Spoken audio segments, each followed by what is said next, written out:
ಈಗ ಮೈಸೂರಿನ ಅವರ ಫೇವರೇಟ್ ಅಡ್ಡ ಆಗಿರ್ಬೋದು, ಆ ಬೆಳೆದಂತ ದಿನಗಳಾಗಿರ್ಬೋದು, ಆ ಜೊತೆಗಿದ್ದಂತ ಸಂದರ್ಭಗಳನ್ನಾಗಿರ್ಬೋದು, ಹೇಗೆ ಹಂಚ್ಕೊಳ್ತಾ ಇದ್ರು ಈಗ ಬೆಳೆದ ನಂತರ ಆಗಿರ್ಬೋದು, ಅವರ ಈ ಜರ್ನಿಗಳೆಲ್ಲ ಮುಂದುವರೆದ ನಂತರ ಆಗಿರ್ಬೋದು? ಸರ್, ಈಗ ನಮ್ಮದು ಒಂದು ಕೇಬಲ್ ಆಫೀಸ್ ಇತ್ತು ನಮ್ಮ ಫ್ರೆಂಡ್ದು. ಅವತ್ತು ಅಲ್ಲೇ ಮನೆ ಕತ್ತಾ ಇದ್ದು, ಹೆಚ್ಚು ಕಮ್ಮಿ 10 ವರ್ಷ ಅಲ್ಲೇ ಮನೆಗಾರೆ.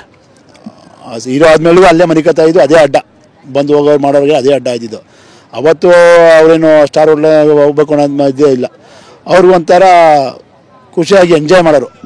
ಇವತ್ತು ಅದಾದ ಆ ಲೈಫೇ ತುಂಬ ಚೆನ್ನಾಗಿತ್ತು ಅಂತಾರೆ ಅವರು. ಆ ದಿನಗಳು ತುಂಬ ಚೆನ್ನಾಗಿತ್ತು. ಈಗಿಂತ ಆ ನೆಮ್ಮದಿ ತುಂಬ ಚೆನ್ನಾಗಿತ್ತು ನನಗೆ ಅಂತಾರೆ. ಸರ್, ಬರೋಬ್ಬರಿ 25 ವರ್ಷ ಇಂಡಸ್ಟ್ರಿಯಲ್ಲಿ ಇರುವಂಥದ್ದು ಅಂದರೆ ಸುಲಭದ ಮಾತಲ್ಲ. ಸೊ ಅವರ ಒಂದು ಆಲೋಚನೆಗಳು, ಕನಸುಗಳು ಸಿನಿಮಾದ ಬಗ್ಗೆ ಇರುವಂಥದ್ದು ಹೇಗೆ ಹಂಚ್ಕೊಳ್ತಾರೆ ನಿಮ್ಮ ಜೊತೆಗೆ ಅನ್ನುವಂಥದ್ದು ಏನಿದೆ? ಮುಂದಿನ ದಿನಗಳಲ್ಲಿ ಏನೆಲ್ಲ ಮಾಡೋಂಥ ಆಲೋಚನೆಗಳಿದೆ ಅಂತ? ಸರ್, ಅವರು ಇಂಡಸ್ಟ್ರಿಗೆ ಒಂದು ಒಳ್ಳೆ ಸಿನಿಮಾ ಕೊಡಬೇಕು. ಒಂದು ಒಳ್ಳೆಯ ಇಂಡಸ್ಟ್ರಿ ಬಗ್ಗೆನೂ ತುಂಬ ಇದಿದೆ. ಇವತ್ತು ಸರ್ ನಾನು ಹೇಳೋದಾದರೆ, ಈ ವರ್ಷ ಕಾಟೇರ ಬರೆದಾಗಿರೋ ಪರಿಸ್ಥಿತಿ ತುಂಬ ಕೆಟ್ಟ ಪರಿಸ್ಥಿತಿ ಇಂಡಸ್ಟ್ರಿ. ಅದು ನಾವು ಇಂಡಸ್ಟ್ರಿಯಲ್ಲಿ ನೋಡಿರೋ ಇದು ನಾವು. ಅದರಿಂದ ಅವರು ವರ್ಷಕ್ಕೆ 2 ಸಿನಿಮಾ ಕೊಡ್ತಾಯಿದ್ದಾರೆ. ಅದರಿಂದ ಸ್ವಲ್ಪ ಇಂಡಸ್ಟ್ರಿ ಉಸಿರಾಡ್ತಿರ್ಬೇಕು ಅಂದರೆ ಅವರೇ ಕಾರಣ ಸರ್. ಸರಿ, ಇಷ್ಟು ವರ್ಷ ಸ್ನೇಹಿತರು, ನೀವು ನಿರ್ಮಾಪಕರು, ನಿಮ್ಮ ಎಲ್ಲ ಸಿನಿಮಾಗಳಿಗೂ ಸಹಜವಾಗಿ ಸಪೋರ್ಟ್ ಮಾಡ್ತಾನೆ ಇರ್ತಾರೆ.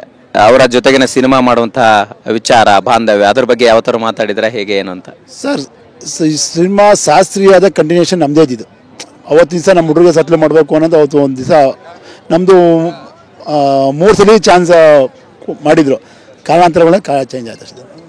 ದರ್ಶನ್ ಸರ್ ಕಾಲ್ ಶೀಟ್ ಸಿಕ್ಕರೆ ಸಾಕು ಅಂತೀವಿ. 3 ಸರಿ ಚಾನ್ಸ್ ಸಿಕ್ಕರು ಕೂಡ ನೀವು ಸಿನಿಮಾ ಮಾಡಿಲ್ಲ ಅಂತಂದ್ರೆ ಆ ಬೇಸರ ಹೇಗಿದೆ?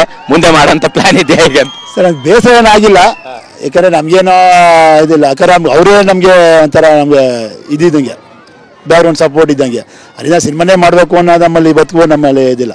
ಹೆಂಗೆ ಬಂದು ಹಂಗೆ ಹೋಗ್ತಾ ಇದ್ದಾರೆ ಸರ್. ಸ್ನೇಹಕ್ಕೆ ಸದಾ ಮಿಡಿಯುವಂಥ ಹೃದಯ ಡಿ ಬಾಸ್. ಸೊ ಸ್ನೇಹಿತರಿಗಾಗಿ ಏನೆಲ್ಲ ಮಾಡ್ತಾರೆ ದರ್ಶನ್ ಸರ್ ಅನ್ನೋಂಥದ್ದು ಯಾರಿಗೂ ಗೊತ್ತಿಲ್ಲದೆ ಅಂತ ಒಂದಿಷ್ಟು ಇಂಟ್ರೆಸ್ಟಿಂಗ್ ವಿಚಾರ ಹೇಳೋದು. ಇಷ್ಟೋ ಸ್ನೇಹಿತರುಗಳಿಗೆ ಮದುವೆಗೆ ಹೆಲ್ಪ್ ಮಾಡಿದ್ದಾರೆ, ಆಸ್ಪತ್ರೆಗೂ ಮಾಡಿದ್ದಾರೆ, ಕಷ್ಟ ಅಂದ್ರೂ ಮಾಡಿದ್ದಾರೆ.